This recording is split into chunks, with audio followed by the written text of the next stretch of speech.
Friends, അപ്പോൾ നമ്മുടെ നാട്ടിലെ ഓണാഘോഷമാണ് കേട്ടോ ഈ കാണുന്നത്. അപ്പോൾ രാവിലെ അമ്പലത്തിൽ നിന്നാണ് കേട്ടോ നമ്മൾ പരിപാടി സ്റ്റാർട്ട് ചെയ്തത്.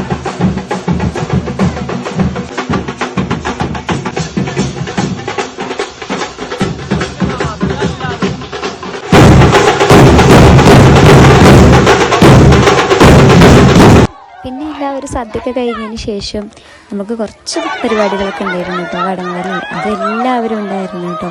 പിന്നെ അതിന് ശേഷം കലം തല്ലി പൊട്ടിക്കലും എല്ലാം ഉണ്ടായിരുന്നു.